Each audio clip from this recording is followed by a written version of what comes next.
Asko gara azken aldean pentsatu dugunok hobeto biziko ginatekera baserri batean. Ez da, Anelindane? Haupa, Jogin! Hala da bai, baina ze hostia gertatuko litzateke guztiak baserrira bizitzen joango bagina.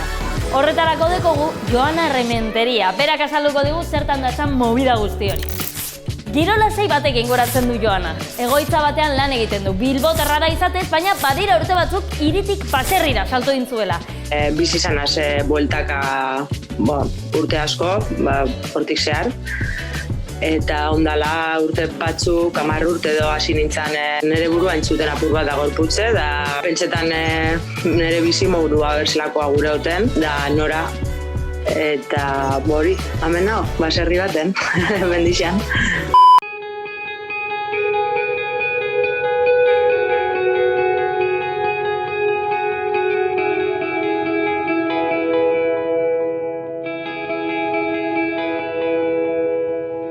Hemengoa sentitzen az, herrikue, pentseten dute arbasoek bizi ziren moduen, lurrarekin kontaktu daukitzien eretzako oso garrantzitsua da, baina gauza askotarako ez bakarrik eretzako. Euskal Herria hori dalako, itsasoa mendia da euskara. Azken finean, ekogudariak bihurtuko gara. Hala da bai, Jokin! Horretarako kanta dezagun Ekogudariak kanta, guretzat Erik Dixarrik idatzitakoa. Euskal idazle, artista eta antropologoa da Erik Dixarri. Pamielan argitaratutako Eros poema liburuaren eta beste hainbat obraren jabe da. Maskaradez eta antzerkiari buruz idatzi izan du. Mintzo askotako sortzailea da eta indar iraultzailea dario bere lan bakoitzari.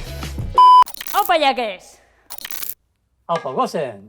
Ekogudariak gara, antropozenatikak, izakiekin batekin jerarkia utxiz. Gizan gara gorila, gorilatik gizadira, gizaditik gorila jarraitzen da gerrilla. Gizan gara gorila, gorilatik gizadira, gizaditik gorila jarraitzen da gerrilla. Artza subeta dordoka, kalamua belarra, arria lurra eta ura, animista gara. Borrokara deituak, ekogudariak gara, menditik itxasora ama lurra askea. Borrokara deituak, ekogudariak gara, menditik itxasora ama lurra askea.